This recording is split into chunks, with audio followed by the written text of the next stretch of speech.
Assalamualaikum warahmatullahi wabarakatuh. Alhamdulillah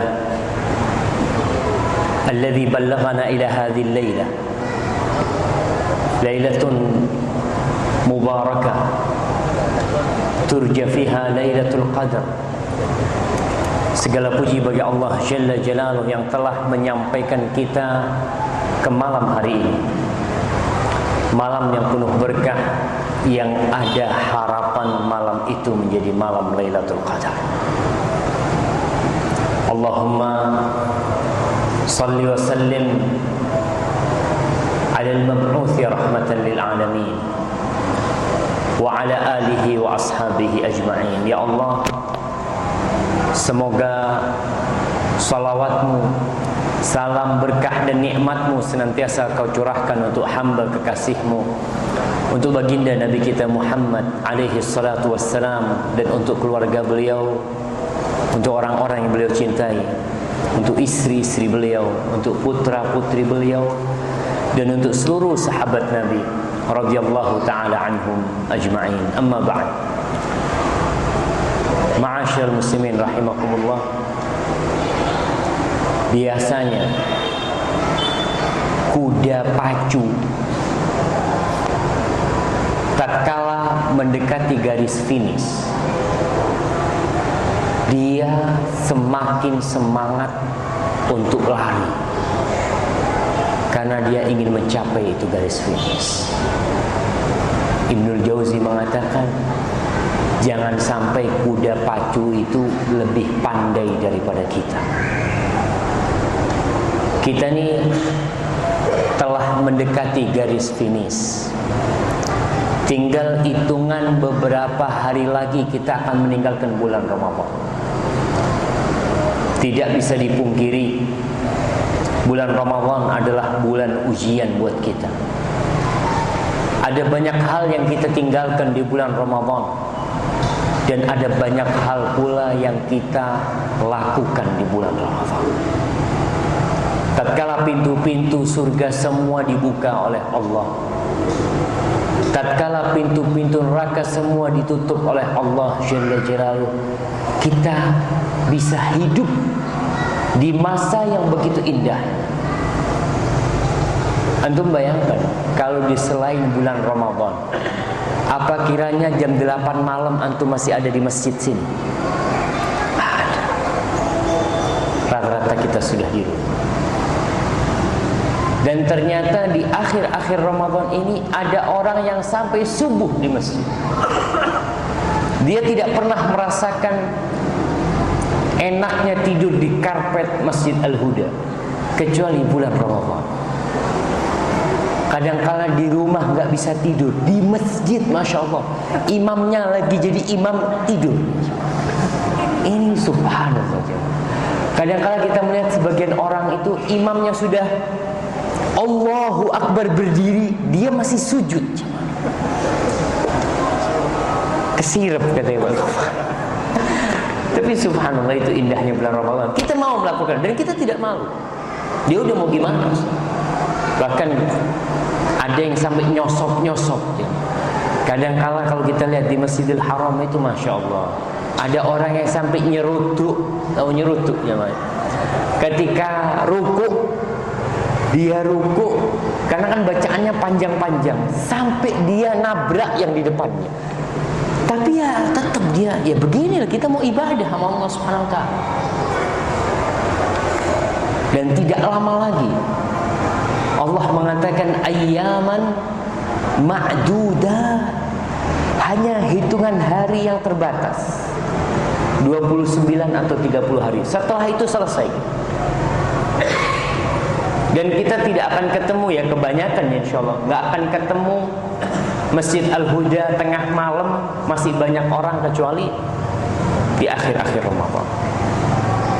Kita mengharap semoga Allah Jalla Jalla memberikan kekuatan kepada kita untuk bisa menyempurnakan ibadah Ramadan. Dan semoga kita tidak termasuk orang-orang yang sengsara. Sebagaimana sabda Rasul sallallahu alaihi wasallam, syaqiyun abdun adraka Ramadan thumma salakha min falam yughfar lahu. Celaka seorang hamba, melarat seorang hamba yang hidup di bulan Ramadan. Allah kasih sama dia nih, kalau mungkin bahasa kita dikasih mesin cuci, kau cuci baju, dikasih pewangi, dikasih sabun, kau cuci semuanya. Selama sebulan Allah kasih kesempatan untuk cuci, membersihkan diri. Selesai Ramadan dia tidak pernah membersihkan diri. Ramadan berlalu, dosa-dosanya belum diampuni oleh Allah.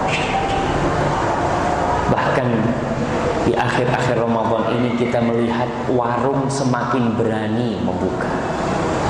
Dulu yang sembunyi-sembunyi makan, sekarang semakin terang-terang. Ternyata godaannya lebih dahsyat di akhir Ramadan. Padahal disinilah yang Allah katakan Lailatul Qadri khairun min alfi syahr. Malam qadar, malam penentuan, malam kemuliaan itu lebih baik dari 1000 bulan. Adanya nih di 10 hari terakhir, dan bisa jadi malam ini. Wallahu a'lam. Tapi ternyata sebagian orang tidak peduli dengan malam-malam yang indah. Dan ingat, Ramadan itu syahrus sabr, bulan kesabaran. Diuji kesabaran kita. Mulai makan, minum, melihat istrinya, diuji Allah. Dia kadang-kala lewat pinggir jalan, ada es campur jualan. Ya Allah, aku lagi puasa. Di rumahnya lihat istrinya, aku lagi puasa terus. Emosinya, ada orang kadang-kala memancing emosi dia. Dia yang dagang dipancing dengan mungkin pembeli yang kurang ajar, yang bos dipancing sama anak buah yang tidak taat. Kadang-kala kita melihat karena puasa dia jadi lemes. Kita kadang-kala terpancing. Aku nih bayar kau, melemes poso tak poso kau harus kerja. Tapi dia lagi puasa, seharusnya kita iyalah. Makanya as-salafus salih dikenal di bulan Ramadan mereka memberikan keringanan kepada budak-budak dan pekerja-pekerja mereka, yang termasuk sunnah yang dianjurkan. Kemudian musibah-musibah yang menimpa kita, jangan terlalu berlarut dalam kesedihan.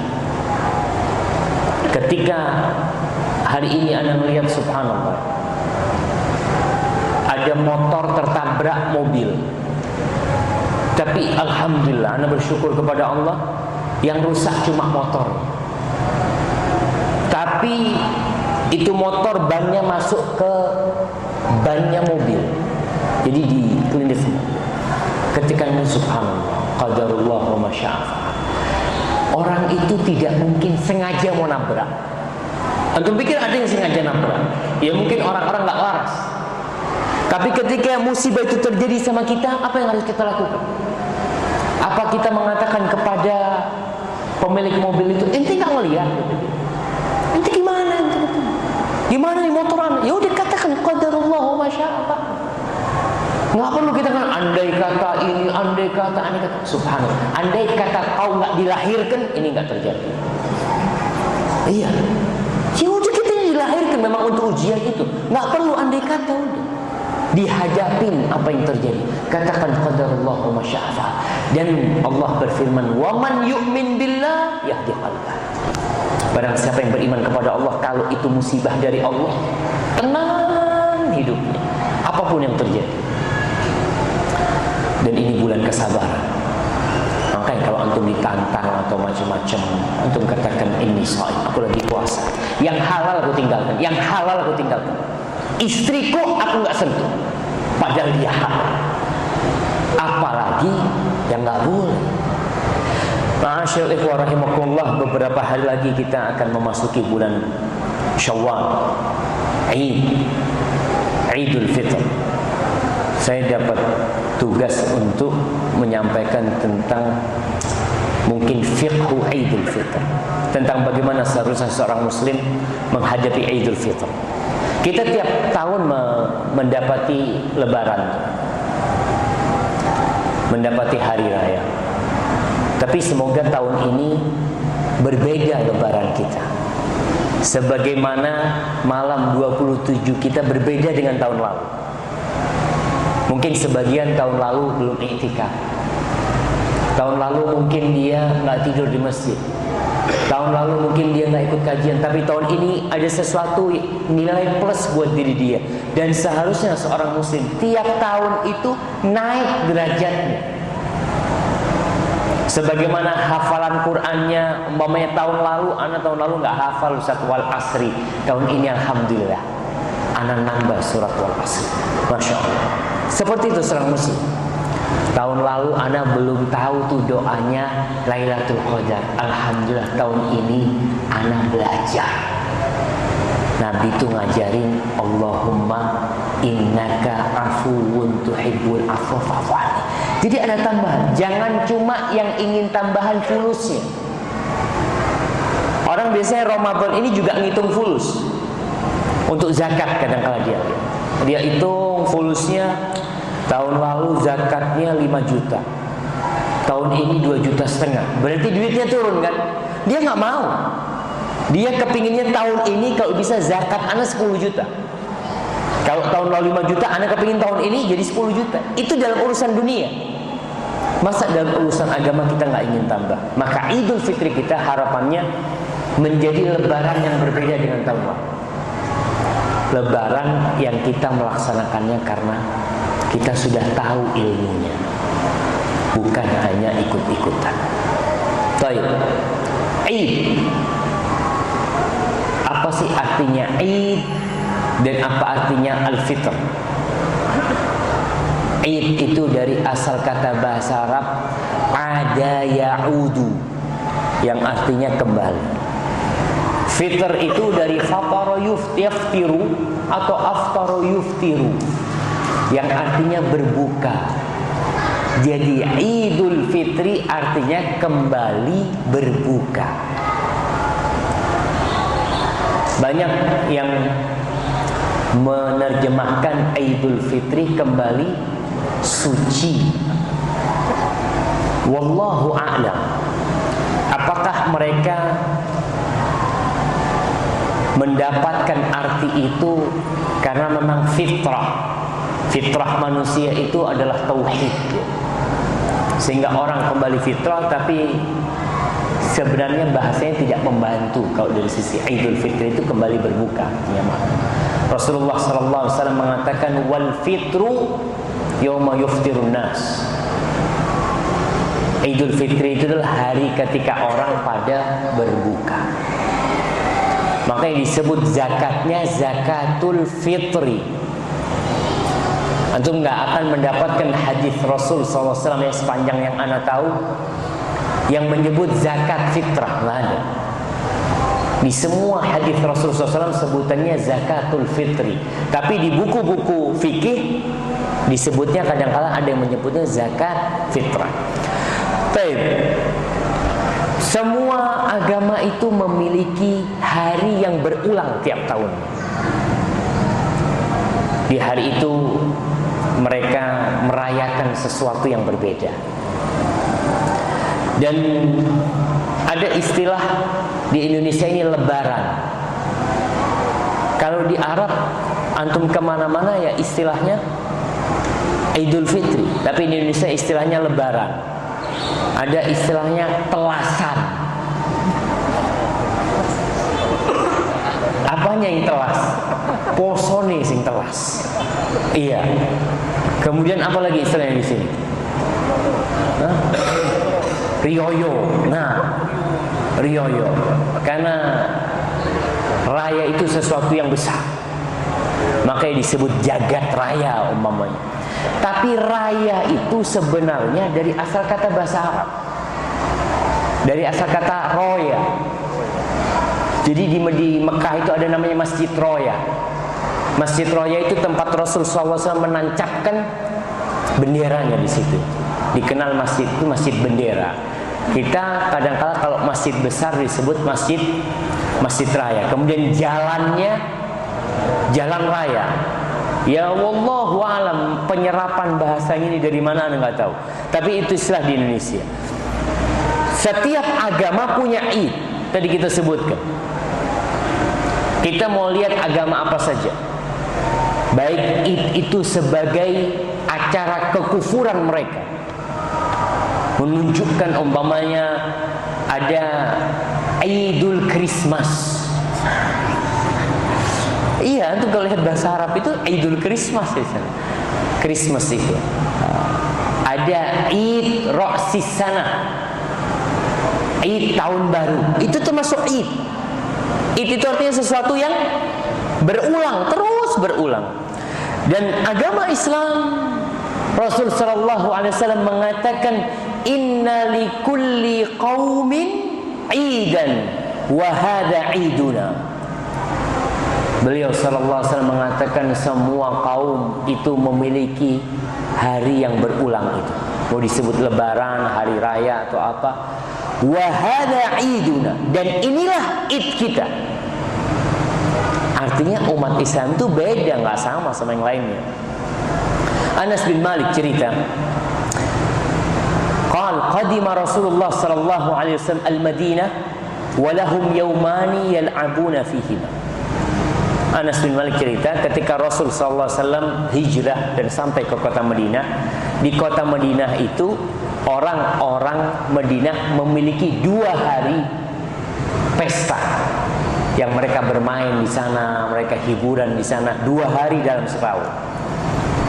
Qalu, mereka mengatakan, kunna nal'abu fihi ma fil jahiliyah. Kita di masa jahiliyah itu 2 hari inilah yang kita bermain-main di dalam setahun.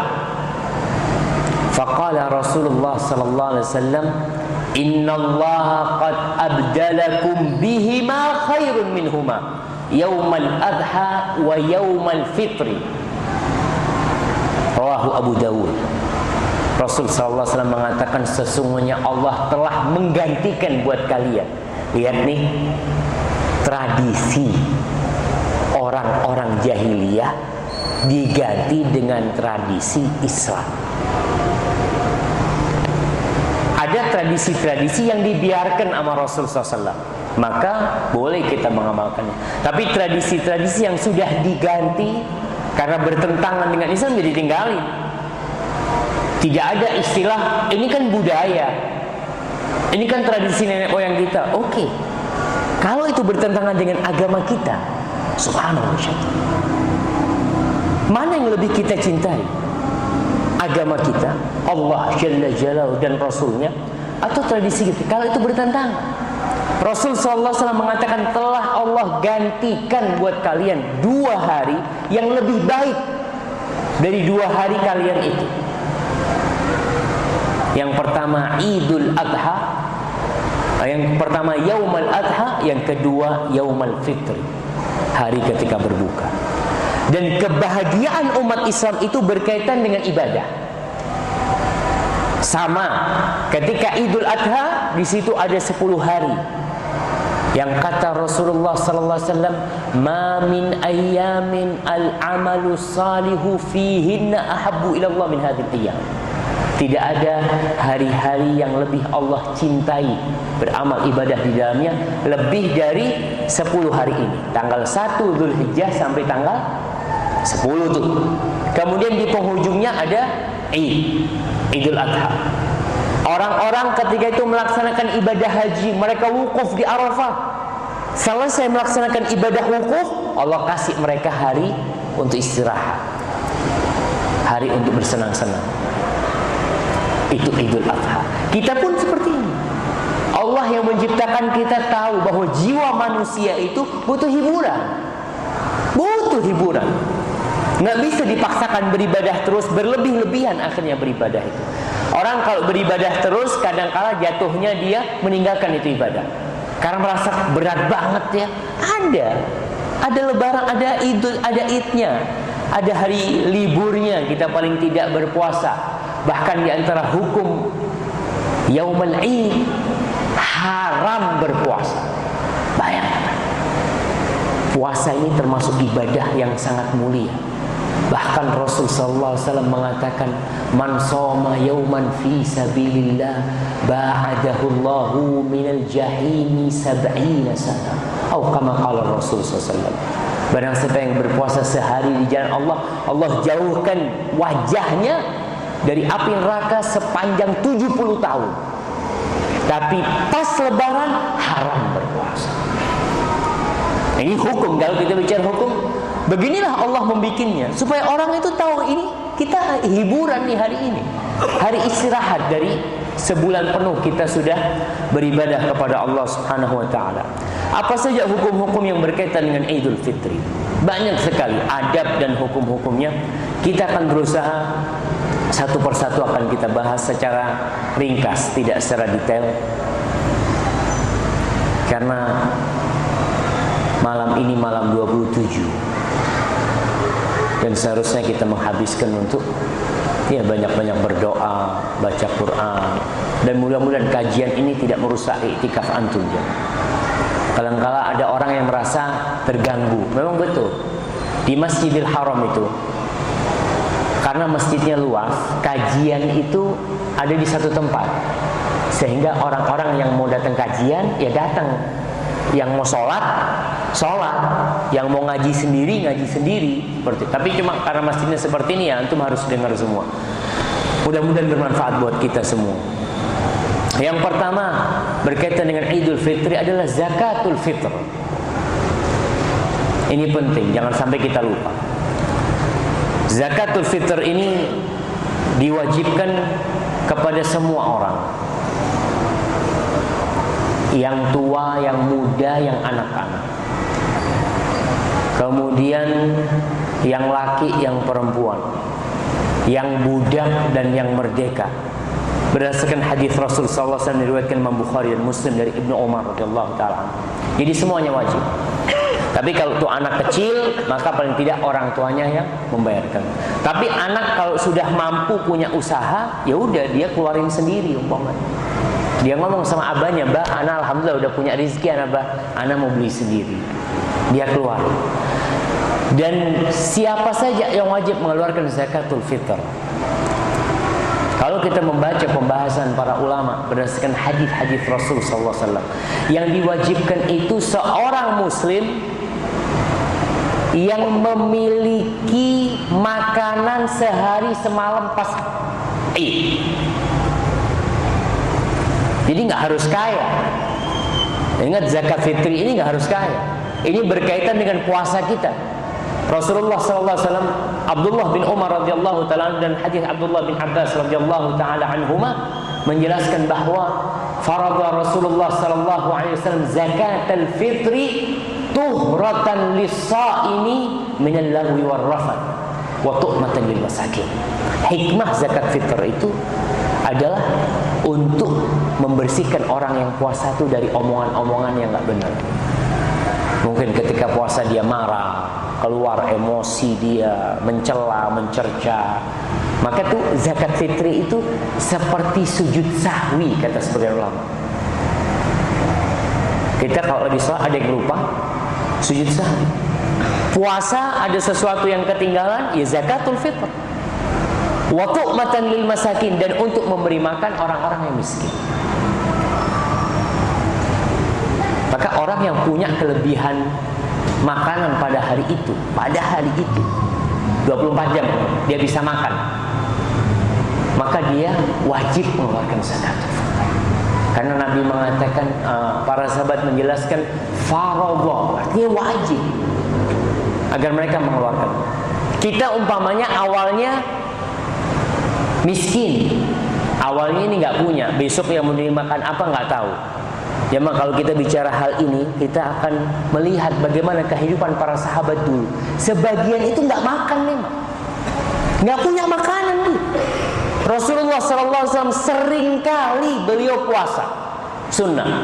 Kenapa? Karena tidak ada makan. Kalau sekarang Ustaz gimana? Semua orang rata-rata bisa makan sampai seminggu. Ya wajib zakat fitr. Kasihkan ke siapa? Kasihkan kepada yang lebih miskin dari engkau. Dan jangan sampai tukar-tukaran zakat fitr sama tonggonya. Ya Allah, repot boleh uang miskin wis ditaruh di depan rumah tangganya pas malam Id.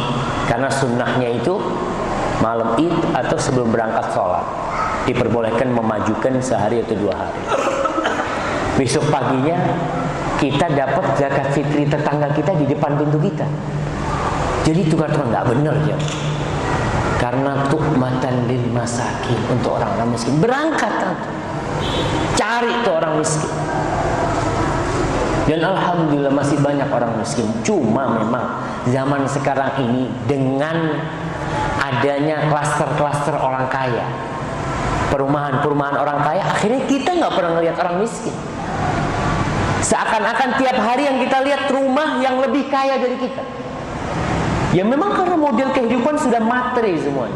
Kita harus cari, berangkat ke kampung. Mau dititipin ke masjid nggak apa-apa. Tapi kita tahu masjid itu disampaikan kepada orang yang berhak. Baik, kemudian zakatul fitr itu berapa banyak? Berapa kilo jemaah? Nabi SAW atau Ibnu Umar mengatakan sa'an min ta'am, 1 sok dari bahan makanan atau dari makanan. Sok ini perlu diingat, itu ukuran liter, bukan ukuran kilogram. Di masa Rasulullah SAW itu ada 2 ukuran, yang disebut mizan, yang kedua mikyal. Mizan ini yang ditimbang, ada barang-barang yang ditimbang. Tapi ada yang mikyal. Mikyal ini liter, pakai wadah, ngukurnya itu satu ini, 2 ini, 3 ini, 4 ini. Ketika anak di Jakarta, anak ingat, kita kalau beli beras itu ternyata di situ masih pakai liter. Di toko-toko kelontong di kampung itu masih pakai literan mereka. Jadi ketika kita menjadikan ukuran sok itu kilogram, para ulama menjelaskan akhirnya jadi masalah. Karena barang itu memiliki bobot yang beda dan memiliki ukuran yang berbeda pula. Di sini disebutkan di Madinah itu ada sebuah museum namanya Muthaf Al-Ka'ki, itu gitu kan. Muthaful Madinah punyanya seorang insinyur, bangsanya itu Al-Ka'ki. Di situ dijual 1 sok, ukuran sok yang bersambung sampai ini ada sanadnya. Disebutkan ada sanadnya, dan Anda lihat sanadnya itu, kita kalau beli itu cuma karena mahal jemaah. Sok itu dijual, Anda ingat kalau nggak salah 300 real, hampir 1 juta ukuran sok itu. Itu sanadnya sampai ke Zaid bin Thabit radhiyallahu taala anhu. Ukurannya 3.280 mililiter. Jadi 3 liter 280 mil. Jadi itu ukuran sok. Ini yang sanadnya sampai ke Zaid bin Thabit. Kemudian kalau mengukur timbangan beda-beda. Ada seorang syekh yang sudah mencoba, dia mengatakan ketika dia coba beras, ada beras namanya beras Peshawar. Beras yang Peshawar itu namanya kota di mana? India. Ketika beras itu dipenuhin 1 sok, muncul 2 kilo 510 gram beras. Kemudian ada beras Mesir. Dia coba beras Mesir. Beras Mesir itu tidak sampai 2,5 kilo, 2.490 gram. Kemudian ada beras Amerika. Ya di Arab sana kan berasnya macam-macam.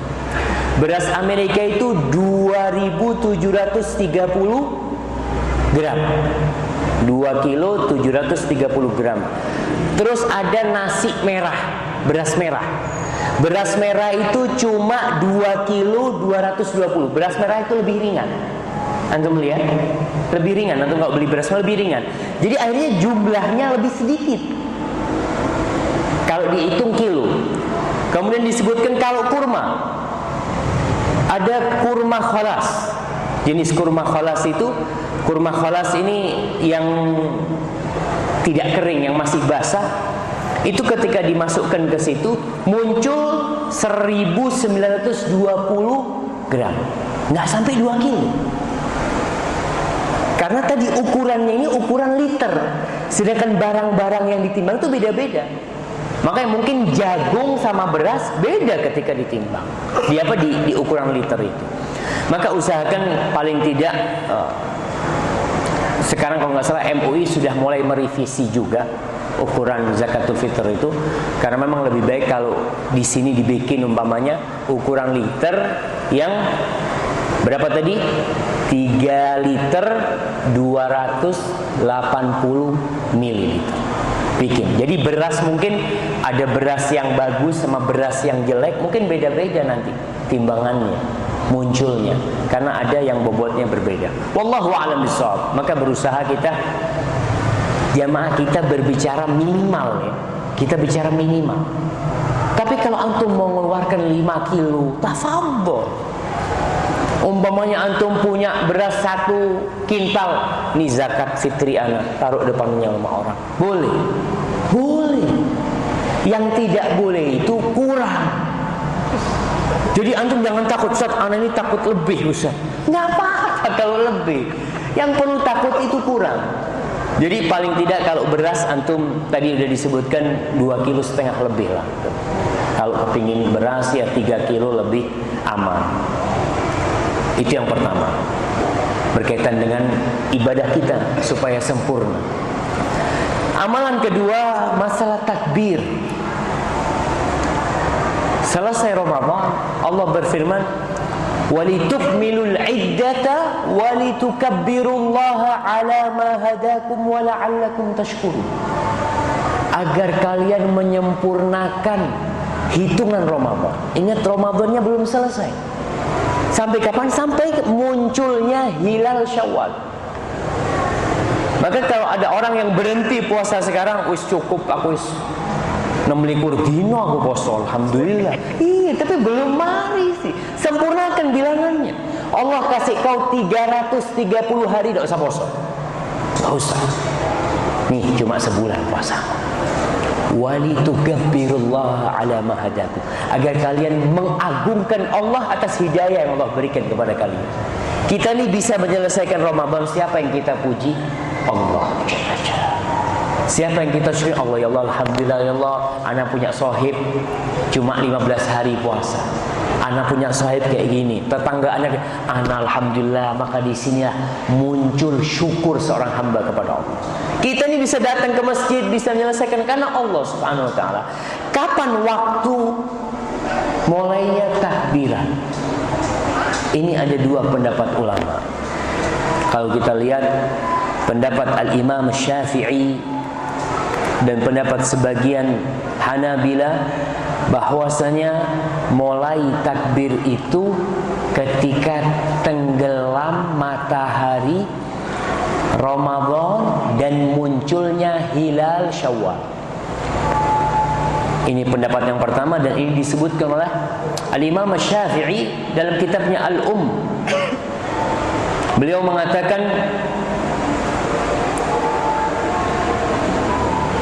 qala Syafi'i fil qala Allah tabaraka wa ta'ala fi syahri Ramadan walitukmilu iddata walitukabbirullaha 'ala ma hadakum fasami'tu man arda min ahli ilmi bil Qur'an yaqul. Kata Imam Syafi'i, aku mendengar orang yang aku ridha dengan keilmuannya, dia dari ulama dengan Al-Quran, mereka mengatakan tafsir firman Allah ini, litukmilul iddata saumi syahri Ramadan, agar kalian menyempurnakan bilangan puasa Ramadan, wa tukabbirullah inda ikmalihi, dan engkau bertakbir mengagungkan Allah ketika engkau menyempurnakannya, ala ma hadakum, karena Allah telah memberikan hidayah kepada kalian, wa ikmaluhu, dan kesempurnaannya kapan? Maghibus syamsi min akhir yaumin min ayyami syahri Ramadan. Imam Syafi'i mengatakan bahwasanya sempurnanya itu adalah dengan terbenamnya matahari Ramadan. Karena hitungan hari kita itu dengan tenggelamnya matahari. Sekarang malam ini malam berapa? Malam 27. Malam 26 semalam. Ini malam 27, miliknya hari esok sebenarnya. Kemudian Imam Syafi'i menyebutkan di sini, fa idza ra'au hilal Syawal ahbabtu an yukabbiran nas. Apabila mereka melihat hilal masuk bulan Syawal, aku menyukai orang-orang itu bertakbir jama'atan wa furada fil masjid. Orang-orang bertakbir rombongan satu persatu di masjid, di pasar, di jalan-jalan, di rumah-rumah, orang yang musafir, orang yang mukim, fi kulli hal wa aina kanu, dimanapun mereka berada. Wa ayyudhiru takbir, dan mereka terus menampakkan takbir itu. Dan syiar ini hilang jamaah. Anda melihat orang itu bertakbir kalau pakai mikrofon. Kalau nggak pakai mikrofon nggak bertakbir. Kalau dikasih mic, Allahu Akbar, Allahu Akbar. Setelah itu ngobrol sama sahibnya. Ya apa? Mulai kapan itu teko? Nanti mic-nya datang lagi, Allah, subhanallah. Ini yang perlu diperhatikan. Itu takbir kapan saja. Kau keluar dari masjid, kau ke pasar. Subhanallah, betapa indahnya takbir itu. Ketika antum berangkat ke supermarket sambil ngantri ini, kan biasanya ngantri. Takbir tuh, Allahu Akbar, Allahu Akbar, Allahu Akbar. Berani antum. Antum makan juga. Opo ae. Iki duduk masjid iki Mas. Orang berpikir takbir masjid, tidak. Di pasar-pasar Ibnu Umar, Ibnu Abbas itu datang ke pasar hanya untuk bertakbir. Supaya orang yang jualan itu kan, kadang-kala orang di pasar itu kan bengong nungguin pelanggan gitu kan. Ketika dengar suara takbir, Allahu Akbar, riyoyoan Allahu Akbar, Allah. Maka tolong jemaah, kita perlu tampakkan sunnah. Jadi pendapat yang pertama, takbir itu mulai terbenamnya matahari. Dan Imam Syafi'i menukil beberapa riwayat dari tabi'in ya, yang banyak sekali. Ini pendapat yang pertama. Pendapat yang kedua, takbir itu dimulai ketika berangkat untuk sholat id. Jadi habis sholat subuh belum takbir, malam belum takbir. Pendapat yang kedua ini, kapan takbirnya? Ketika mau ke masjid atau ke musola untuk sholat id, ke lapangan. Kita orang-orang pada berangkat sambil bertakbir Allahu Akbar, terus bertakbir jamaah. Jadi biasakan kita, yang naik motor ya, dia bertakbir, yang di mobilnya dia bertakbir, yang berjalan kaki bertakbir. Antum bisa bayangin ketika semua orang jalan bertakbir mengagungkan Allah Subhanahu wa taala. Pendapat yang kedua ini berdasarkan riwayat dari beberapa sahabat ya, Anas bin Malik dan beberapa yang lainnya. Tapi insya Allah kedua pendapat ini Anda melihat dua-duanya bisa dipakai. Yang berpendapat dengan pendapat pertama tafadhol, yang ikut pendapat kedua istilahkan. Tidak ada dalil yang sharih memang dalam masalah ini. Kalau ayatnya seperti Imam Syafi'i, ayatnya itu sempurnakan Ramadan kau takbir. Tapi praktek dari salafus soleh memang tidak mendukung. Ada beberapa riwayat disebut oleh Imam Syafi'i, tapi beberapa hadis itu dhaif. Bagaimana model takbirnya? Ya, diriwayatkan takbirnya 3 kali. Allahu Akbar, Allahu Akbar, Allahu Akbar, La ilaha illallah, Allahu Akbar. Ada riwayat yang mengatakan takbirnya 2 kali, dan dua-duanya sahih.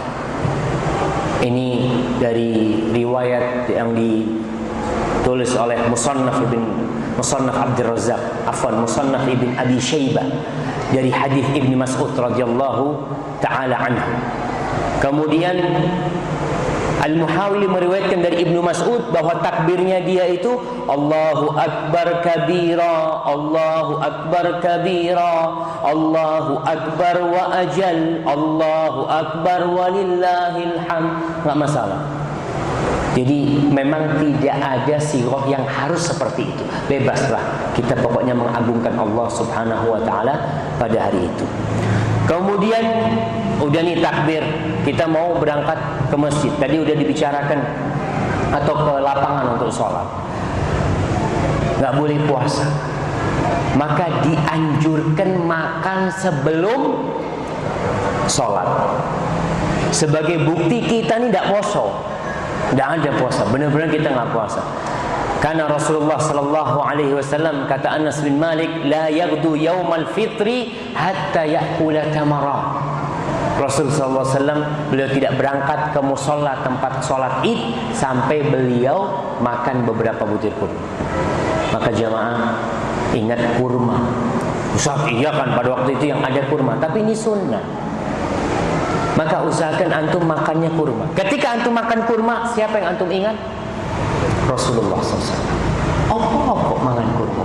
Rasulullah mangan kurma. Padahal dia tahu dia kurang suka sama kurma. Tapi karena dia ingat nabinya sallallahu alaihi wasallam makan kurma, aku makan kurma. Sekedar ingin mengikuti sunnah Rasulullah SAW. Oleh karena itu ana lihat sebuah tradisi ya, ini kebiasaan di Masjid Nabawi. Biasanya di halaman itu kan orang pada datang habis subuh sudah datang. Nanti itu ada yang bawa kurma. Jadi dia keliling ya mas, sambil nunggu kan takbiran terus ya, sambil nunggu waktunya sholat. Itu orang-orang disuruh makan kurma. Maka antum bawa kurma dari rumah. Anak antum bilang nih, bagiin, bawa tisu sama wadah kurma. Supaya benar-benar orang itu nggak puasa pada hari itu, nggak ada puasa hari ini, semuanya harus makan. Karena terkadang terus terang kita lupa makan karena terburu-buru ke masjid nggak makan. Ustaz kan cuma sunnah, jangan meremehkan sunnah. Kenapa sunnah yang ringan kau tinggalkan? Amalkan dan tunjukkan kepada orang ini sunnahnya Rasulullah SAW. Makan kurma. Ustaz kalau makan permen Ustaz, ya nggak apa-apa ya. Antum cuma yang lebih afdal makan kurma. Ini beda dengan Idul Adha. Kalau Idul Adha, kapan beliau makan? Bukan selesai sholat. Beliau itu makan dari kurban. Jadi ngenpengi sini. Apalagi Al-Huda nyembelihnya kan jam berapa? Kalau Idul Adha, kadang-kala masih masak antum kan? Itu sunnahnya. Jadi yang kita sembelih itu kita makan, masya Allah. Dalam kondisi kita puasa, jemaah. Maksudnya kita bukan puasa, kita menahan diri. Di sini ada harapan, ya Allah. Kapan matang, ya Allah? Nggak apa-apa, siapa? Antum tunggu ketika sudah dipotong, ana minta hatinya, antum bakar aja. Terus antum makan. Sekedar mengikuti sunnah Rasul SAW. Ada banyak sunnah yang seharusnya kita amalkan setahun sekali, jemaah, setahun sekali. Kita berusaha untuk mengamalkan semua sunnah Rasul SAW. Imam Ahmad bin Hanbal, bayangkan Imam Ahmad itu membaca hadis Rasul SAW. Ihtajama Rasulullah SAW wa a'tal hajjama dinar. Pernah suatu hari Rasul SAW bekam dan beliau mengasih tukang bekamnya itu 1 dinar.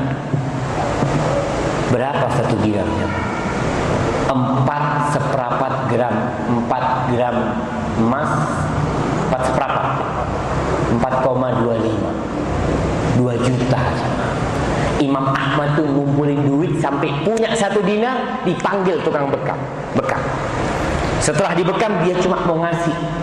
Nih, aku kasih kamu. Kenapa dia kasih? Kepingin tidak ada satu sunnah Nabi kecuali dia sudah pernah mengamalkannya dalam kehidupan. Maka kita berusaha. Tadi yang berkaitan dengan sholat Id ya. Kemudian dianjurkan mandi. Kalau mandi, insya Allah di Indonesia ini semuanya mandi. Tapi di Arab sana dulu air itu sedikit aja. Makanya pemilik hotel itu kalau musim haji, mereka mengatakan kita ini tekor kalau kedatangan jemaah di Indonesia. Kenapa? Indonesia sama, kata dia. Orang Indonesia itu kayak ikan. Subuh mau ke masjid mandi, pulang zuhur mau ke masjid mandi, pulang sholat asar mandi lagi. Tekor kita akhirnya di sini. Kalau orang Arab yang datang ke hotel kita, alhamdulillah mandi Jumatan kok. Ya nggak apa-apa, memang kan sunnahnya sholat Jumat gitu loh. Yang ada hukumnya tuh sholat Jumat. Kalau tiap hari nggak ada gitu. Cuma dianjurkan mandilah, mandinya bersih-bersih ya, pakai wangi-wangian, kemudian pakai baju yang bagus. Dianjurkan. Jangan mengatakan ana zuhud. Ada apa pakai baju baru? Jangan. Karena ini sunnahnya. Sunnah itu ketika sunnahnya pakai baju bagus, kau pakai baju bagus itu zuhud. Ketika sunnahnya pakai baju jelek, engkau pakai baju baru, itu nggak zuhud. Seperti orang yang istisqa. Sunnahnya orang istisqa itu pakai baju yang penuh kesederhanaan. Karena kita sedang mau minta sama Allah nih, supaya Allah ngelihat kita butuh. Nggak pakai baju-baju yang mahal, nggak kita pakai. Tapi ketika Id, Abdullah bin Umar radhiyallahu taala anhu, dia cerita bahwa Umar pernah membeli sebuah jubah, tapi jubah ini dari sutra. Umar nggak tahu kalau nggak boleh. Di pasar dibawa. Kemudian Rasulullah ittahad, wahai Rasulullah alaihi salatu, kau beli ini. Tajammal biha lil Id. Engkau ya pakai baju inilah ketika engkau hari Id supaya kau jadi indah. Wal wufud, ketika ada tamu, ada delegasi datang, kau pakai baju yang bagus. Nah, ini Umar mengatakan kepada Rasulullah SAW. Lalu Rasulullah SAW mengatakan, innama hadhihi libasu man khalaqalahu. Ini baju ini baju untuk orang-orang yang tidak masuk surga. Artinya karena sutra. Tapi pakai baju bagus itu dianjurkan ketika Id. Rasul tidak mengingkari ucapan Umar untuk berhias ketika pada Id. Maka pakai baju yang bagus. Ada perbedaan, sebagian ulama membedakan. Kalau hari Jumat itu dianjurkan pakai baju putih. Kalau hari Id dianjurkan pakai baju yang bagus, walaupun tidak putih. Itu beda. Kalau Jumat antum pakai baju yang putih. Ibnu Umar radhiyallahu taala anhu kana yalbasu lil Id ajmala thiyab. Ibnu Umar itu ketika lebaran, ketika Id, dia pakai baju dia yang paling bagus. Yang paling bagus. Jangan yang paling bagus itu dipakai kalau ketemu bupati. Kadang kalau orang gitu, nih baju kalau anak ketemu orang penting, gunakan ya. Ketika Id untuk menunjukkan kepada Allah, kami bersyukur kepadamu ya Allah. Kau kasih nih baju, kita pakai. Dan semua orang pada pakai baju baru, insya Allah. Kalau yang punya jemaah. Untuk wanita, nggak apa-apa pakai baju yang baru, yang bagus, nggak masalah, asalkan tetap sesuai dengan syariat. Nggak boleh yang ketat. Na'udzubillah jemaah, ini kadang-kala perempuan-perempuan itu kalau pakai celana legging ya, kadang-kala dia merasa sudah tertutup. Nggak tahu kalau yang di sebelahnya orang laki gemeteran. Belum tertutup itu. Ya itu kan ustadz. Enggak tuh. Semua lelaki itu belum tertutup jamaah. Karena perempuan ini aurat. Jadi dia itu jangan berpikir yang aurat itu cuma kulitnya. Sehingga kalau orang pakai legging, bajunya ngapret, ustadz kan kulitnya nggak kelihatan.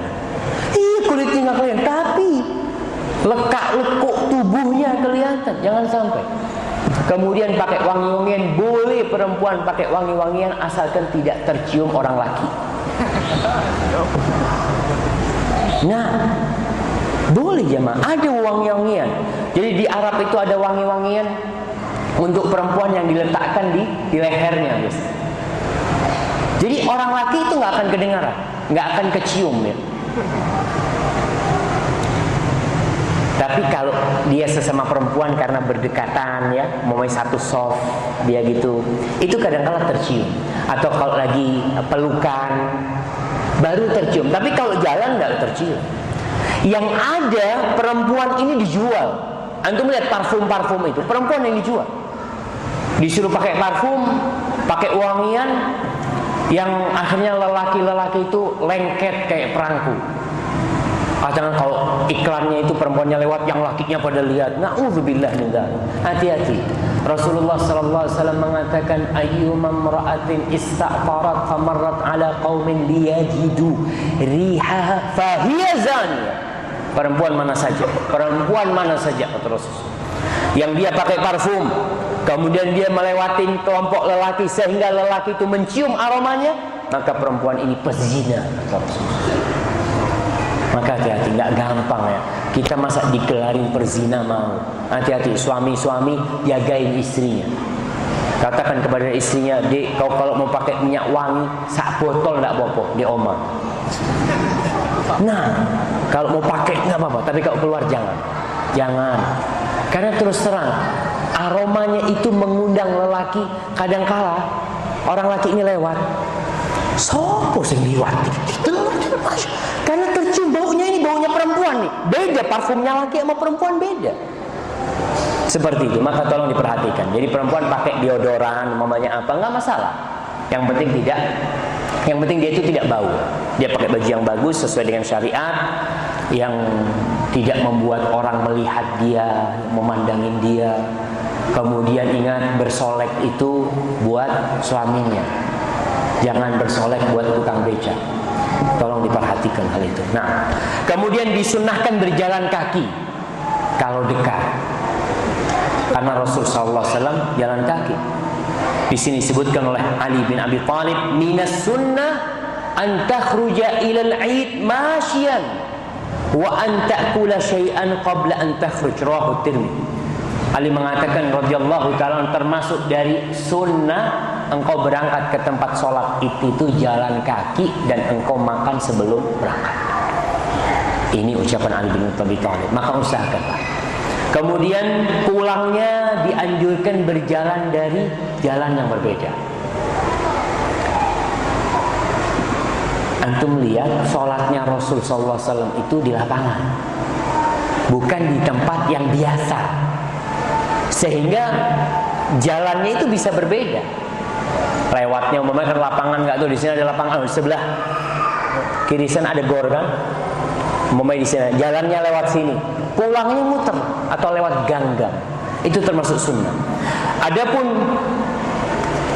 apa manfaatnya, para ulama menjelaskan, yang pertama memperbanyak saksi-saksi di bumi Allah Subhanahu wa taala. Yang kedua, Rasulullah SAW itu juga melihat kondisi umatnya. Kadangkala kita ini, khususnya orang-orang yang tinggal di perumahan, usahakan sekali-kali nggak lewat depan. Kadangkala ada lewat belakang jauh, nggak apa-apa. Lihat tuh di belakang sana ada orang-orang yang membutuhkan bantuan engkau. Kita ini kalau melihat orang rumahnya mau roboh, paling tidak ada empati gitu, ya Allah kesian kata dia. Tapi kalau kita melihat rumahnya orang yang lebih kaya dari kita, yang ada nelongso, iya kita ngeliat, ya Allah ini lebih kaya dari anak ini. Rumahnya ini ditawar 2M, rumah anak 1M ditawar. Seperti itu. Maka dengan berjalan lewat kampung-kampung itu, insya Allah itu akan lebih manfaat buat kita ya. Apalagi itu sunnah Rasul SAW. Setahun sekali atau setahun 2 kali. Ada yang ngomong jauh Ustaz, gak apa. Karena mau jalannya cuma satu lewat sini anak biasanya. Kalau mau lewat jalan satunya berarti anak harus muterin kota. Ya nggak apa-apa, bisa melaksanakan sunnah Rasul SAW. Apalagi kalau bisa jalan kaki, itu sunnah Nabi SAW. Kemudian dianjurkan semuanya keluar. Walaupun kalau kita bicara hukum salat Id, itu sunnah. Ada yang mengatakan fardu kifayah, ada yang mengatakan sunnah. Baik, itu sunnah. Tapi Rasul SAW menyuruh perempuan-perempuan yang datang bulan ikut. Bayangkan. Jadi sunnah itu bukan untuk ditinggalkan, tapi sunnah itu untuk diamalkan. Umpamanya kita punya ibu di rumah sakit, kita ikut nih, ayo nih. Orang yang nggak bisa sholat aja disuruh ikut. Namun biasanya orang itu malam lebaran itu perpekan. Ada orang pedagang-pedagang itu jadi paginya wis delosor ya. Aduh wis kesel. Karena dia berpikir malam sudah buka toko sampai ya jam 12 malam, akhirnya paginya kecapean. Janganlah. Ini sunnah yang setahun 2 kali kau tinggalkan. Kapan kau akan sholat Id? Walaupun kita katakan tidak wajib memang, tapi kapan kau akan ngikutin kebersamaan umat Islam? Datang. Kemudian disunahkan sholat di alam terbuka. Ini sunnah. Para ulama menjelaskan kenapa disunahkan di alam terbuka, supaya bisa numpuk di tempat itu orang-orang itu. Karena masjid nggak cukup. Makanya kita lihat masjid-masjid tetap harus ke jalan akhirnya. Kalau ini sholat Id di mana? Di Masjid Al-Huda, di lapangan. Nah, kalau di lapangan kan semuanya bisa dapat tempat. Memang pendapat Imam Syafi'i rahmatullah alaih, beliau mengatakan fa in amara baladun kalau sebuah negeri itu sudah makmur, sudah ramai. Fakana masjidu ahlihi yasa'uhum. Beliau mengatakan masjid penduduk sana cukup buat orang sekampung itu.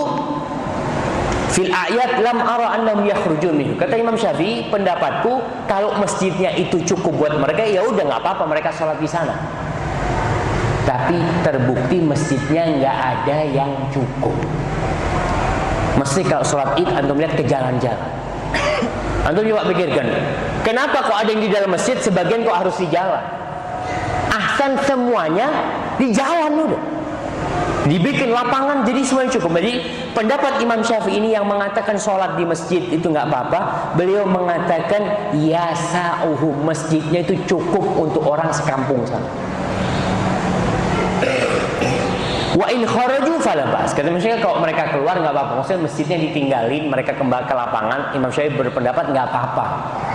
Itu kalau masjidnya cukup.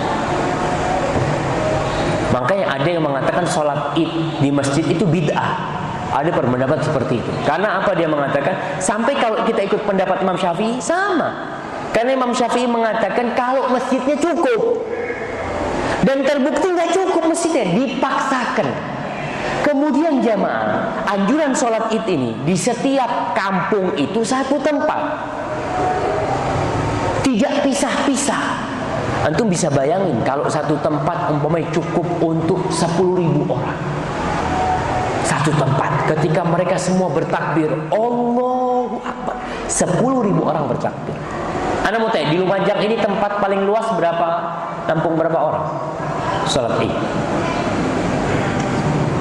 Berapa orang? Nggak ada yang pernah mengadakan. Ya, tapi usahakanlah lapangan-lapangan yang besar ya. Dan memang di Madinah itu banyak masjid besar. Ketika sholat id cuma 3 yang melaksanakan sholat. Yang lainnya nggak boleh sholat. Supaya numpuk di sana orang-orang. Wallahu a'lam bishawab. Itu berkaitan dengan sholat id. Kemudian sifat sholat id sudah ma'ruf. Takbir pertama berapa kali? 7 kali. Takbir kedua 5 kali. Kemudian dianjurkan membaca Sabbihisma rabbikal a'la dan membaca hal ataka hadithul ghasyiyah. Dan di sunnah yang lainnya Nabi membaca surat Qaf dan surat Iqtarabatis sa'ah wa syaqqal qamar, surat Al-Qamar. Jadi sekali-kali itu kita sholat. Kemudian tidak disyariatkan azan dan iqamah. Enggak ada azan dan iqamah. Bagaimana dengan ini ucapan Jabir ibn Samurah, dia mengatakan shallaitu ma'an Nabi sallallahu alaihi wasallam al-id ghaira marrah. Aku berkali-kali sholat id bersama Nabi Muhammad sallallahu alaihi wasallam. Ghaira marrah wala marratain, berkali-kali, bukan cuma sekali 2 kali, berkali-kali aku sholat. Bi ghairi adzanin wala iqamah, enggak ada azan, enggak ada iqamah. Bayangkan jemaah. Di sini yang namanya mengikuti sunnah Rasulullah SAW. Kenapa sih kok nggak boleh azan? Kan bagus azan. Kalau kita berpikir akal kan bagus. Qomat, jadi orang-orang pada seneng semua, terpanggil, nggak ada. Karena sunnahnya kayak gitu tuh, nggak ada azan, nggak ada iqamah. Kemudian bagaimana dengan panggilan as-salatu jami'ah? Ada tuh. Itu dalam mazhab Syafi'i. Betul, dianjurkan membaca as-salatu jami'. Imam Syafi'i mengatakan hal itu. Beliau mengkiaskan dengan sholat gerhana, as-salatu jami'. Padahal nggak ada hadis satupun yang menyebutkan bahwa Rasul SAW ketika sholat id mengatakan as-salatu jami'ah. Pendapat Imam Syafi'i dan pendapat sebagian dari Hanabilah dianjurkan membaca as-salatu jami'ah. Para ulama menjelaskan beda sholat id dan beda sholat gerhana. Sholat gerhana itu sholat dadaan. Sholat ketika terjadi gerhana, maka dipanggil orang-orang as-salatu jami'ah, supaya orang datang sholat. Ini lagi mau dirikan sholat nih. Kalau sholat id bukan sholat dadaan, yang memang orang sudah kumpul, udah datang. Makanya para ulama sebagian melemahkan kiasnya Imam Syafi'i. Beliau mengkiaskan sholat id dengan sholat gerhana Para ulama menolak hal itu. Pertama, karena Nabi tidak pernah melakukan hal itu. Yang kedua, perbedaan sholat id dan sholat gerhana. Sholat itu bukan sholat dadaan. Jadi sudah ada janji, besok kita sholat di lapangan jam sekian, jam sekian. Kalau sholat gerhana dulu itu nggak ada janji. Terjadi gerhana, langsung Bilal mengatakan as-salatu jamiyah. Orang pada lari-lari. Makanya sebagian telat karena tidak ada janji. Kemudian khutbah id, tentang khutbah id. Khutbah id itu dua apa satu jemaah?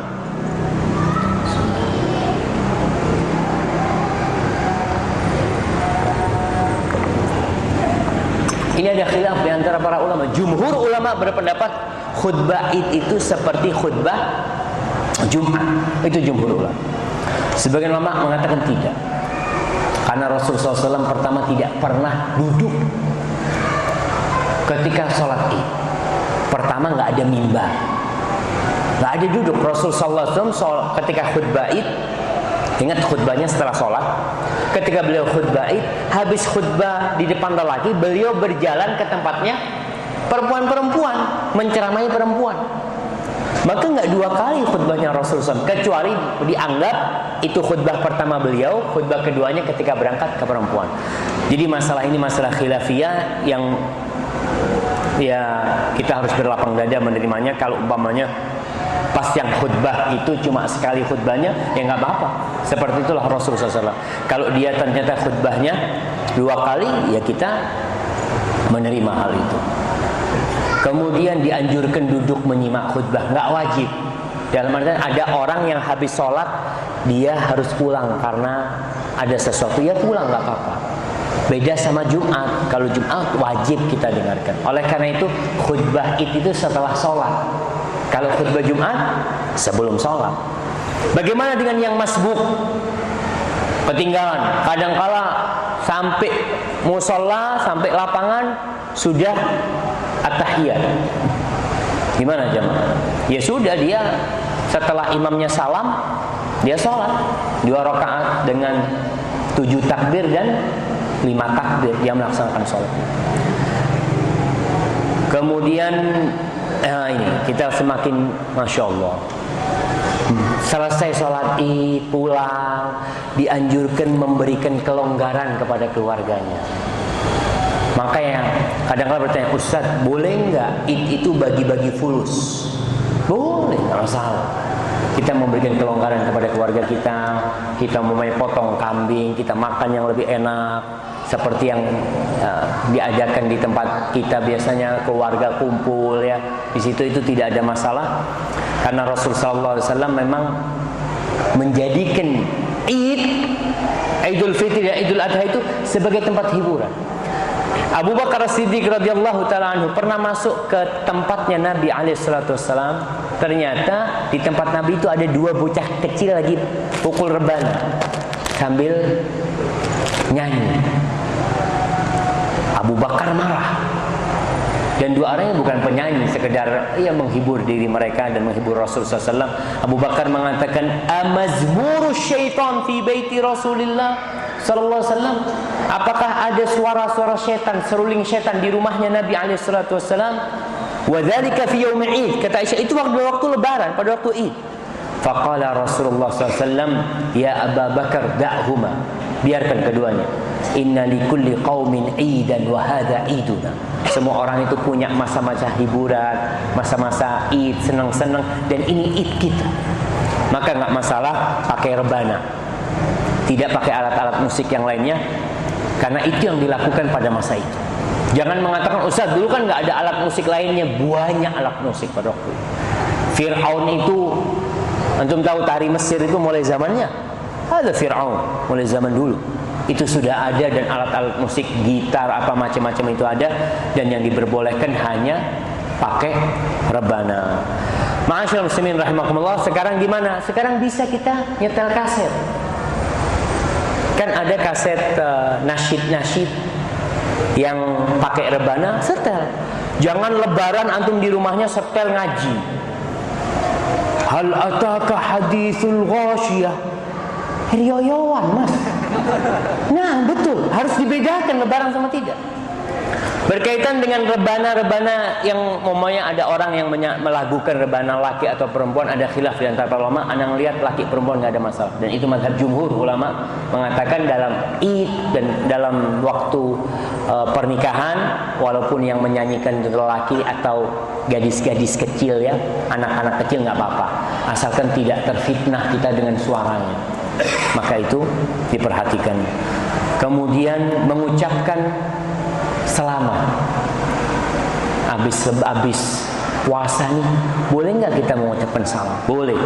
Dan itu Imam Ahmad mengatakan wala ba'sa an yaqula ar-rajulu lir-rajuli yaumal id taqabbalallahu minna wa min.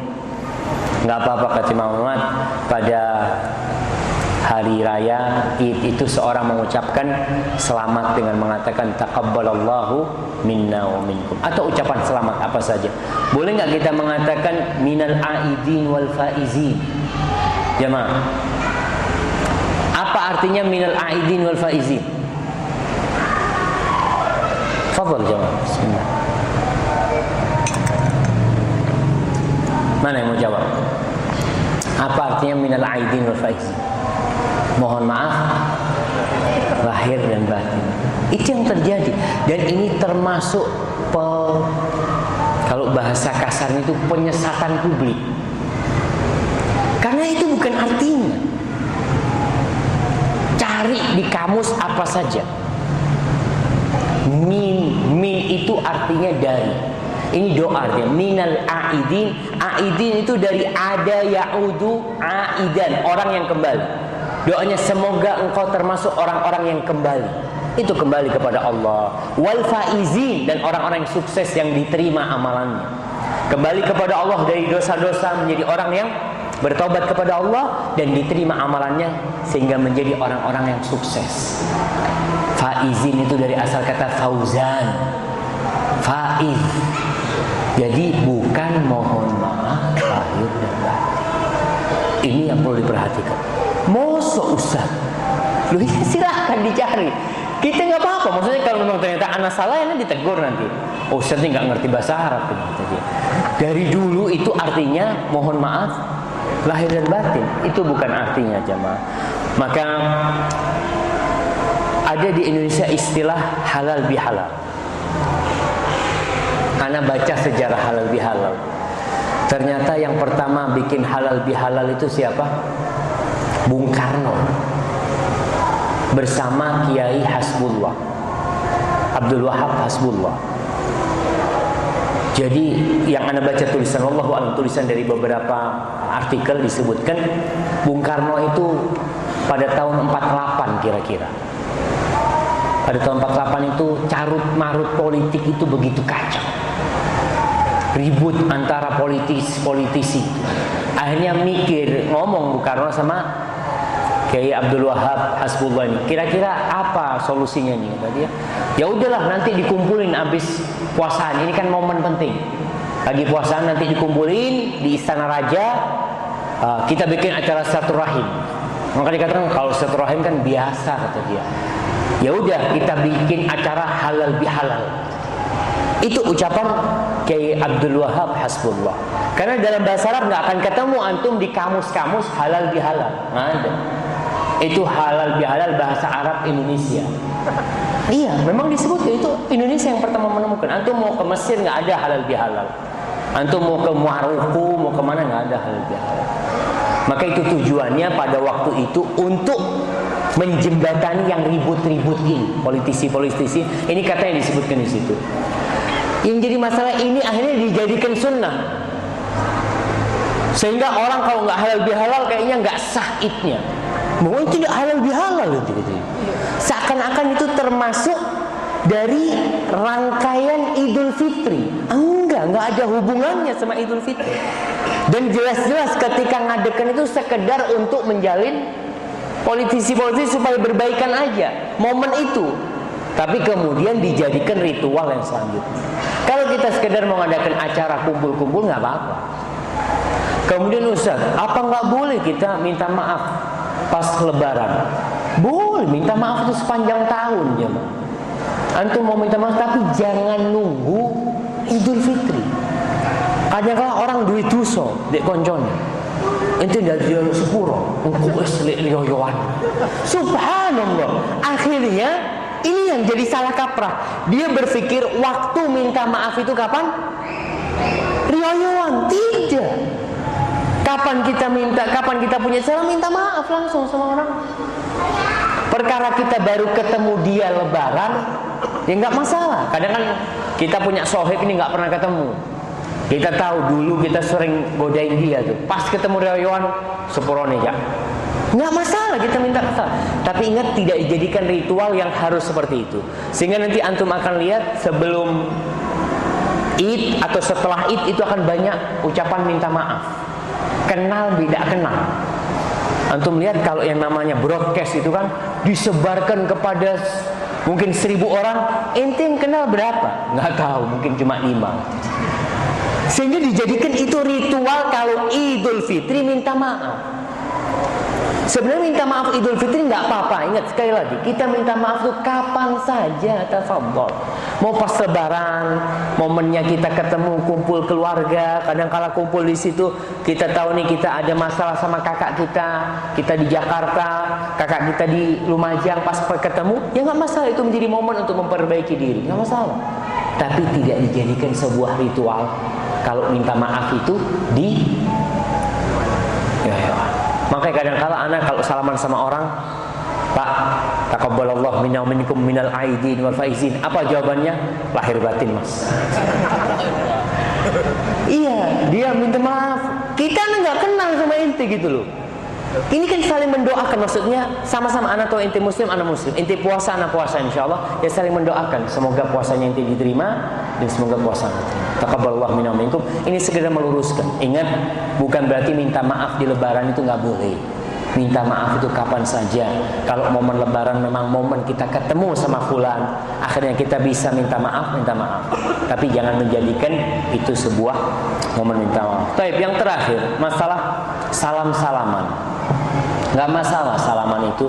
Yang perlu diperhatikan, salaman sama selain lawan jenis yang bukan mahram.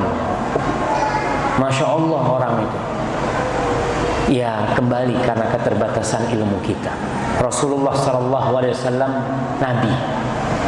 Kita lihat Rasulullah SAW, orang yang paling bersih hatinya, orang yang paling mulia, yang paling dicintai Allah. Beliau mengatakan dalam hadis-hadis yang sahih riwayat Bukhari Muslim, inni la usafihun nisa.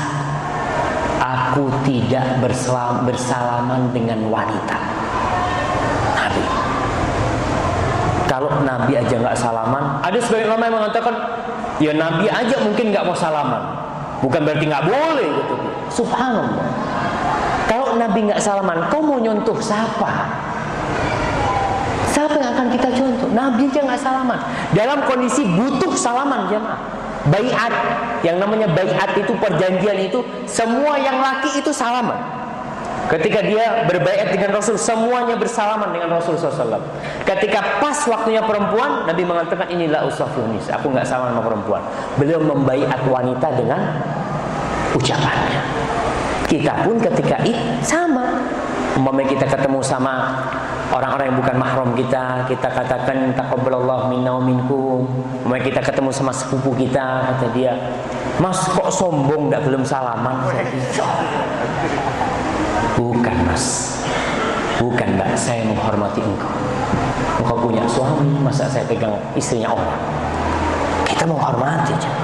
Maka anda ingatkan dengan kejadian seorang muslim. Ini seorang syekh cerita, anda dengarkan ceramahnya. Ada seorang anak muda muslim, ya dia juga mengajar agama. Suatu hari dia masuk ke lift di apartemen. Di apartemen dia masuk lift, ternyata di tengah jalan itu ada perempuan yang masuk. Perempuan dengan dandangan menor semuanya, dengan pakaian yang serba mini. Ini muslim menundukkan pandangannya. Si perempuan itu jadi kebingungan. Dia sampai nginjak-nginjak lantainya lift karena tidak dilihatin sama tuh orang. Kata dia, terus ketika mau keluar, Marah sama perempuan. Perempuan ini marah sama tuh laki. Ente gimana sih? Anak sudah pakai kayak gini, ente nggak ngelihat anak, kata dia. Kan perempuan memang pakai pakaian kayak gitu tujuannya apa? Dilihat. Dia ingin menunjukkan kepada orang. Apa kata pemuda ini? Qala ana muslim. Aku muslim, kata dia. Aku menghormati engkau. Seorang muslim diperintahkan untuk menundukkan pandangan. Kata dia, apa kata perempuan ini? Ana boleh minta nomor telepon ente? Masya Allah, diminta nomor telepon jemaah. Antum seneng nggak diminta nomor telepon? Dikasih nomor telepon. Setelah kejadian dia tanya-tanya, kemudian dia ingin tahu Islam itu apa sih? Ya di Amerika, di Amerika bagi Eropa dulu. Akhirnya ditunjukkan ke Islamic Center. Perempuan ini akhirnya masuk Islam. Dan dia mengatakan, alhamdulillah, aku selamat dari kerjaan sia-sia. Biasanya aku kalau mau keluar rumah itu harus berapa jam di depan cermin. Sekarang aku tinggal pakai abayaku dan kerudungku, aku keluar. Nggak ada lagi dia terbebani dengan hal itu. Maka perempuan-perempuan usahakan dia menjaga kehormatan dirinya. Dia salaman dengan yang mahram. Siapa yang mahram kita dibaca tuh di surat An-Nisa ayat 23. Itu Allah sebutin tuh mahram-mahram kita.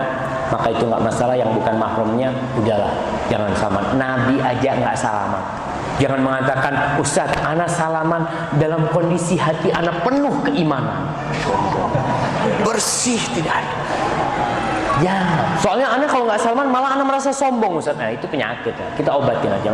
Hadza wallahu a'lam bishawab ya. Itu yang bisa kita kaji pada kesempatan kali ini. Sudah jam 9:15 menit, tinggal 15 menit lagi kalau mungkin ada pertanyaan gitu sebelum fadhol.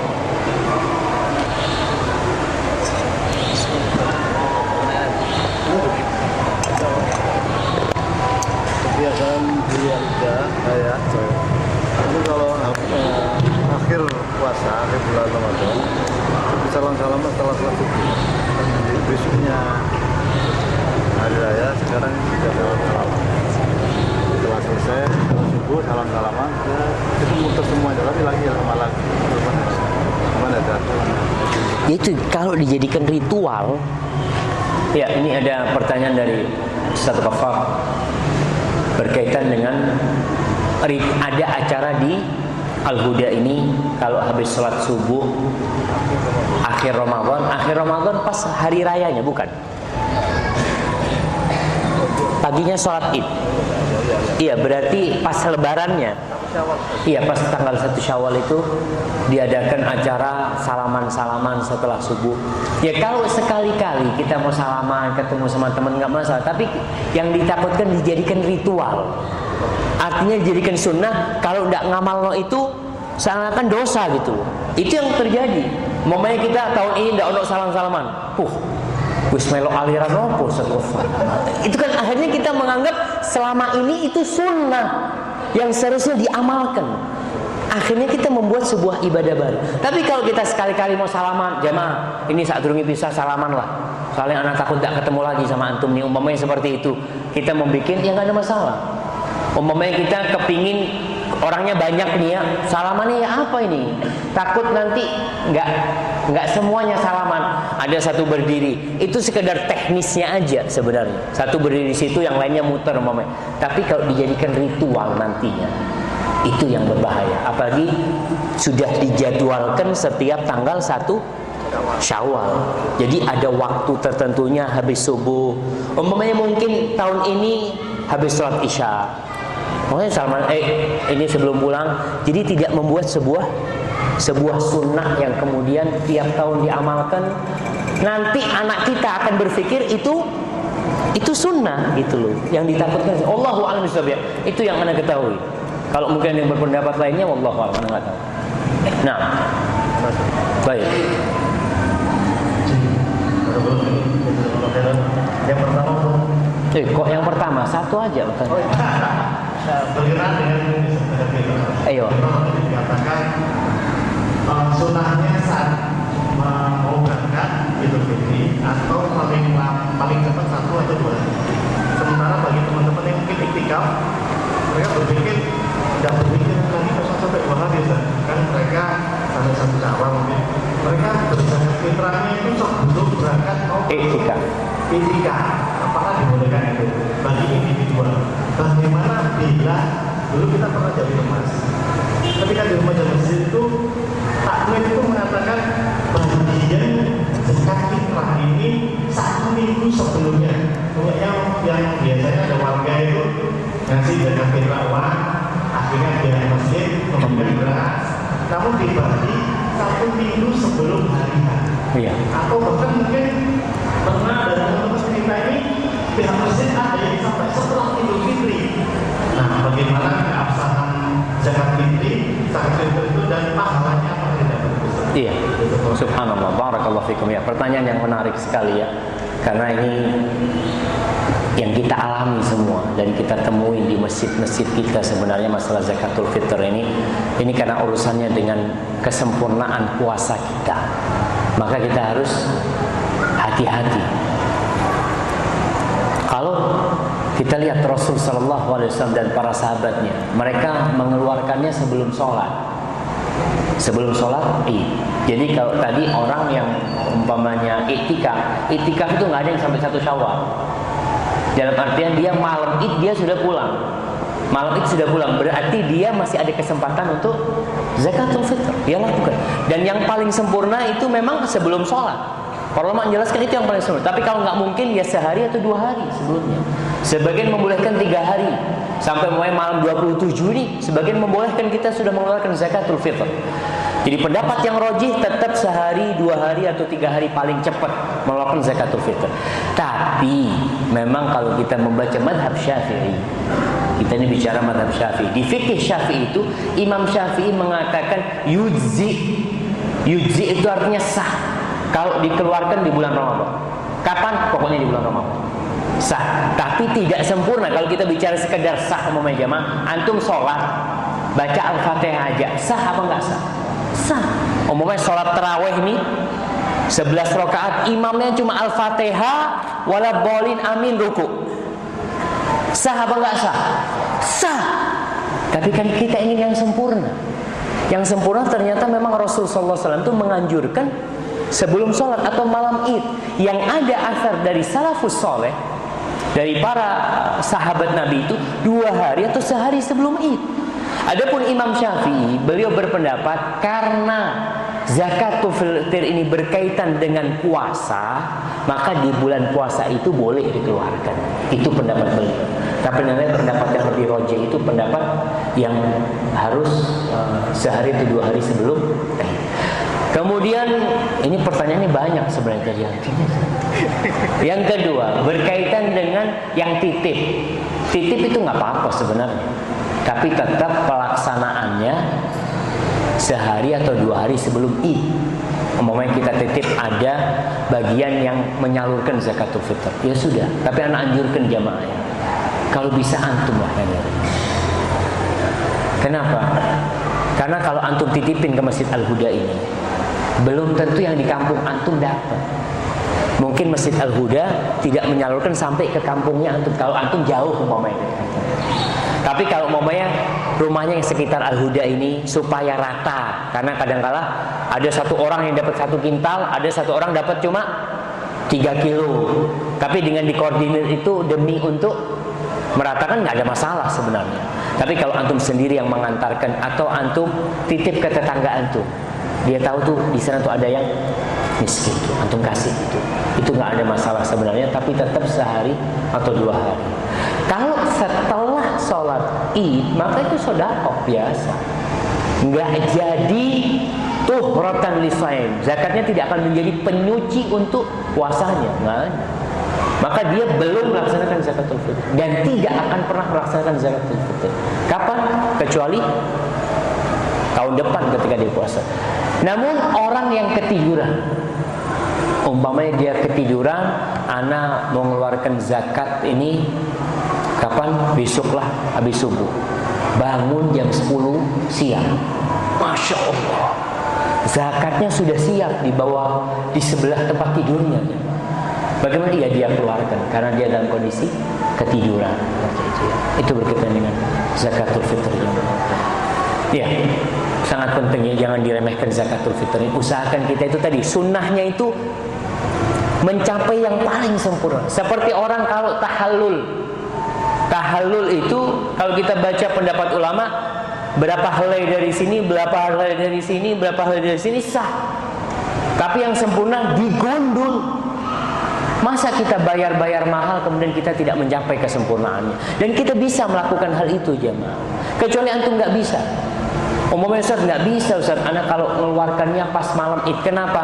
Ana pas malam Id itu ada di atas kapal. Iya, ada orang yang dia bertugas di kapal pelayaran apa. Jadi nggak bisa. Oke lah, bisa dititipkan sebenarnya seperti yang diwakilkan.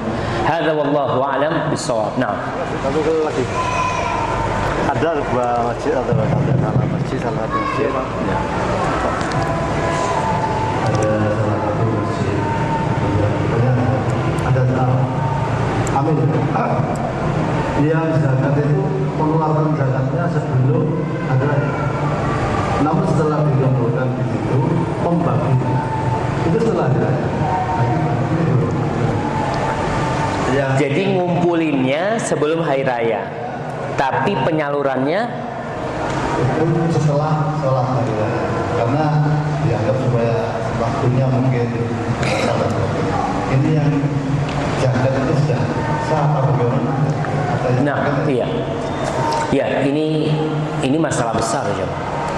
Karena zakatul fitr itu qobla sholat. Semua ulama sepakat bahwasanya zakatul fitr itu qobla sholat, sebelum sholat Id. Sebelum sholat Id. Ternyata nih orang, gimana orang ini sudah menyerahkan ke masjid, ke pengumpul zakat itu, ternyata sama pihak masjidnya disalurkan setelah sholat. Kalau orang ini nggak tahu, mudah-mudahan nggak masalah. Momennya dia nggak tahu kalau itu disalurkan setelah sholat. Tapi kalau dia tahu ini disalurkan setelah sholat, maka dia nggak sah zakatnya. Karena dia tahu ini disalurkan memang setelah sholat. Maka ingat, jelas Rasulullah SAW itu menginginkan orang itu yang dapat zakat itu hari itu nggak perlu minta-minta sama orang. Ini yang Anda baca adalah pendapat hampir sepakat ulama, zakat fitri itu sebelum sholat. Jadi orang yang menyalurkan, ingat, amanah. Dia harus laksanakan sesuai dengan sunnah Rasulullah SAW. Jangan sampai orang yang sudah ngasih amanat sama kita, gara-gara kita ibadah dia kurang sempurna. Gara-gara kita nih. Ketika antum merasa tidak mampu membagikannya, jangan terima. Umpamanya kita nih ngelihat, oh kayaknya udah nggak bisa nih. Udah orang nyalurkan, afwan, ana udah nggak bisa nyalurkan, antum salurkan sendiri. Dan boleh zakatul fitr dikasihkan ke satu keluarga. Umpamanya kita beli satu kintal, kita taruh ke satu rumah, boleh. Nggak masalah, kita sudah selesai itu. Wallahu a'lam bishawab. Nah, ada yang pegang mic di belakang antum. Di Indonesia sering terjadi hari raya dua kali. Ya. Sedangkan pas hari raya itu diharapkan untuk berpuasa. Sedangkan untuk yang punya keputusan untuk besoknya, yang kedua, apakah di waktu lebaran yang pertama itu apakah disarankan berpuasa? Nah, subhanallah, ini masalah. Semoga Allah SWT tahun ini nggak terjadi. Harapan kita seperti itu. Berkaitan dengan Lebaran yang dua kali. Lebaran dua kali ini kan berarti salah satu ada yang benar, satu ada yang nggak benar, atau dua-duanya benar. Kalau kita mengatakan orang yang Lebaran 29 hari karena dia melihat hilal, kemudian dia berbuka, maka berarti benar, ibadah ini yang benar karena dia melihat hilal. Tapi kalau yang Lebaran 29 hari karena hisab, berarti dia bisa benar, bisa tidak benar. Karena bisa jadi memang secara hisab bulan itu kelihatan, tapi secara ru'yah ternyata nggak kelihatan. Hisabnya benar gitu loh. Kemudian dia berbuka, sedangkan kelompok yang kedua mereka mengatakan ini nggak kelihatan, kata dia. Dan kalau sudah nggak kelihatan berarti kita belum berbuka, walaupun secara hitung-hitungannya sudah masuk Lebaran. Karena Rasulullah SAW mengatakan fa in humma alaikum, kalau umpamanya ada awan yang menutupi kalian tidak bisa melihat bulan, Rasul mengatakan fa atimmu iddatasyahr 30 yauman, sempurnakan sampai 30 hari bulan itu. Padahal hitung-hitungannya seharusnya udah kelihatan. Jadi sebenarnya kalau Anda lihat nggak ada masalah. Orang yang puasa 30 hari sedangkan yang 29 itu sudah lebaran, bisa jadi yang benar yang malah yang 30, bisa jadi yang benar yang 29. Dalam masalah ini insya Allah semoga ijtihad mereka itu diterima oleh Allah Subhanahu wa ta'ala. Asalkan jangan sampai kita jamaah menjadi orang-orang yang fanatisme. Itu yang nggak benar. Ketika kita mengatakan yang benar siapa? Ya kelompokku. Nah itu sudah nggak benar. Kalau kita melihat ini secara ijtihad ulama, kok kayaknya ana lebih condong kepada pendapat ini, gitu. Ya monggo, tafadhol. Tapi yang itu enggak, ana lebih condong kepada pendapat yang ini, dan dia mengamalkan, mudah-mudahan Allah Subhanahu wa taala memberikan ampunan kepada kita semua. Jadi jangan mengatakan kepada yang nggak puasa, kepada yang apa? Poso, ente haram poso. Lah uang sekarang sudah lebaran ente masih poso. Ada yang mengatakan kalau dengar takbir nggak boleh puasa. Siapa yang ngomong nggak boleh puasa? Kalau melihat hilal nggak boleh puasa. Kalau melihat hilal nggak boleh, haram hukumnya puasa. Karena sudah masuk Id. Tapi yang jadi masalah, menurut antum itu sudah Id, menurut ana belum. Makanya masalah khilaf yang semoga Allah menyelamatkan kita, karena ini momen-momen kebersatuan yang ternyata umat Islam berpisah di situ. Sehingga di TV-TV anak kadang-kadang bingung, ada yang lebaran 2 hari sebelum kita lebaran. Di mana? Di Sulawesi itu. Di mana? Masya Allah, mereka sudah lebaran. Kita ini masih puasa, mereka sudah lebaran. Kita belum masuk puasa, mereka udah puasa. Kata mereka, kita tuh melihat masuk puasa itu lewat air laut. Masya Allah.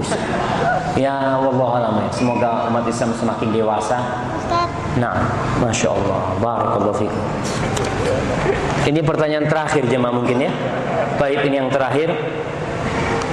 Bagaimana hukumnya orang haid membaca Al-Quran tanpa memegang langsung Al-Quran, tapi boleh pakai misalnya HP? Hukum yang paling tepat seperti apa? Barakallahu fikum. Iya, berkaitan dengan masalah membaca Al-Quranul Karim bagi seorang wanita yang sedang datang bulan, terjadi khilaf di antara para ulama. Sebagian membolehkan, sebagian tidak membolehkan. Semuanya memiliki dalil, tapi ana melihat dalil-dalil yang mengatakan tidak boleh sebenarnya lemah. Kenapa? Karena wanita ini dalam kondisi datang bulan tetap dianjurkan untuk membaca zikir-zikir Al-Quranul Karim. Sebelum tidur dianjurkan baca ayat kursi. Kemudian dia dianjurkan membaca Qul huwallahu ahad di pagi hari dan di sore hari. Sebelum tidur dianjurkan baca Qul huwallahu ahad, Qul a'udzu bil falaq, Qul a'udzu bin nas 3 kali, kemudian diusapkan di kubur. Dan semuanya itu Al-Qur'anul Karim. Sehingga diperbolehkan, pendapat yang rajih, wanita itu diperbolehkan untuk membaca Al-Qur'anul Karim lewat hafalannya. Baik, bagaimana dengan membaca lewat mushaf? Kalau lewat mushaf nggak boleh. Pendapat yang rajih, imam yang 4 jumhur ulama berpendapat bahwa tidak boleh menyentuh Al-Quran kecuali orang yang suci. Jadi perempuan yang datang bulan tidak boleh menyentuh mushaf Al-Quranul Karim. Bagaimana kalau yang disentuh itu tafsir? Nggak apa-apa. Karena tafsir itu bukan Al-Quranul Karim. Di situ ada ucapan manusia.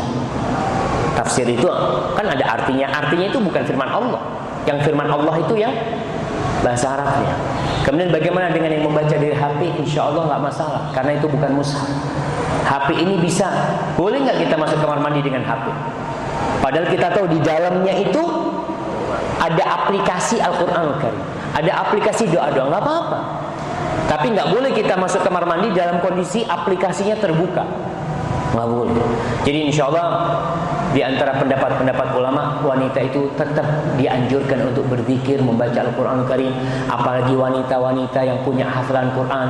Kalau wanita itu dilarang membaca Al-Quran Karim, bagaimana dengan yang 40 hari nifas? Lisannya nggak pernah baca Quran. Mana mungkin jemaah? Hadza wallahu a'lam. Itu pendapat yang ana lihat yang lebih kuat. Bagi orang yang junub nggak boleh. Apa bedanya orang yang datang bulan sama yang junub? Orang yang junub ini dia tinggal mandi selesai. Tapi orang yang nifas bisa dia mandi 100 kali tetap nifasnya tidak ada terangkat. Hadza wallahu a'lam bissawab. Apabila yang ana sampaikan benar itu dari Allah Subhanahu wa taala, kalau ada yang salah dan kurang berkenan itu dari diri ana pribadi, Allah dan Rasul terbebaskan dari kesalahan itu. Subhanakallahumma bihamdika asyhadu an la ilaha illa anta astaghfiruka wa atubu ilaik. Wassalamu